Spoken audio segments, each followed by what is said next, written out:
Hey everyone, sorry if this video is a little wonky. I'm having to film it on my phone because my loom wasn't working, but yeah, I'll try to keep it as steady and straight as possible. So my client was Jennerbrook Jewelry. If you see where it says JBJ, that just means Jennerbrook Jewelry. It's just shortened. So JBJ is a handmade stainless steel and gold company, or gold jewelry company. They make their money through their social media accounts, which promotes the business. You go on their social media accounts, you find a link to the website, you go on the website, you buy the jewelry. Their social media presence is very consistent and positive. Everything that I've seen posted or any comments I've seen responded to are always positive. And like I said, it's very consistent posting. So my audience, or my client's audience, JBJ's audience is teen to early adult women. What makes them unique is the fact that it's all homemade, or handmade, sorry. This gives a personal feel to every piece of product. And they are drawn to my client because of this fact, and also because of the material used. It is safer for your skin and gives it better durability. My buyer persona that I chose, one of my clients' buyer personas is a woman in her early 20s, someone who makes their own money to spend on the product. They need to live inside the US for shipping reasons because they don't ship outside of the US, so that's one of the requirements. Someone who has social media to keep up with the brand's new products, and someone who desires safe, long-lasting jewelry that gives them that feminine look. My SMART goals, so I listed out all the SMART ones and then shown like the one that I followed. So my S was my client wants to grow their sales by 15% through the use of social media in the next 3 months. My M was my client wants to gain 1,000 new followers within the next month.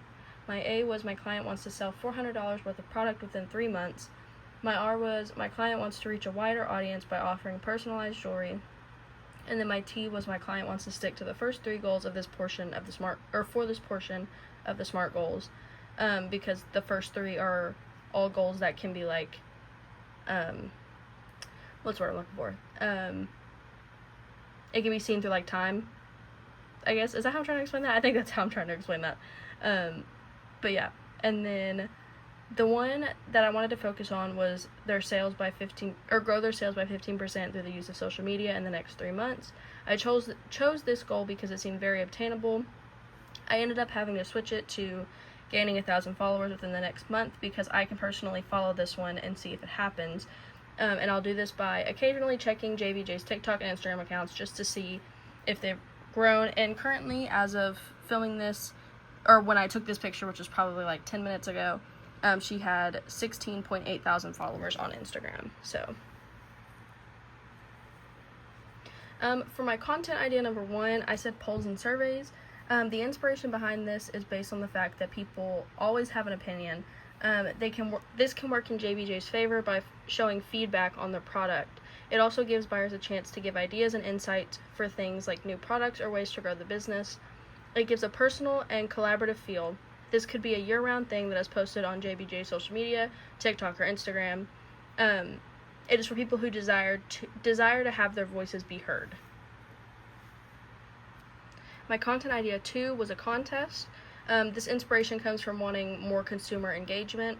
If JBJ hosts a contest on their social media page, TikTok or Instagram, it gains traffic to these pages. People also love contests.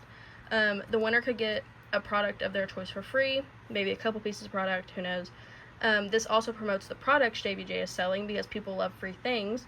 So whoever wins could go tell a friend, who will go tell a friend, which will get people talking about the brand, which in turn leads to more followers and consumers. This could happen a couple times a year, maybe 3, maybe 4, who knows. Engagement plan. So engaging with audience, kind, respectful, warm approach. Don't fight negative comments with negative responses. Just try to always say positive. The plan. Listen, engage, measure, and learn. Listen to your audience, engage with them, measure how your brand is doing, and then learn from the process. And then some tactics were share videos, post frequently, use hashtags, anything to get your numbers up on social media views. And then wrapping up, I learned a lot from this class. I originally thought there wasn't much thinking or planning when it came to running a business on social media. I thought it would just be luck if people found your page or not, but I've learned there is so much planning that goes sorry, my tongue is like not wanting to work. I have learned that there is so much planning that goes into what you're posting and when you post it. It is also important to have a certain way you speak to your buyers and to stick with this with every consumer or people who interact with your social media page. Most of what I've learned from this class I never considered having to worry about before, but now that I've learned it, I will be looking for it in all the brands all the brand social medias that I interact with. So yeah, that's my final project. Thank you guys for watching.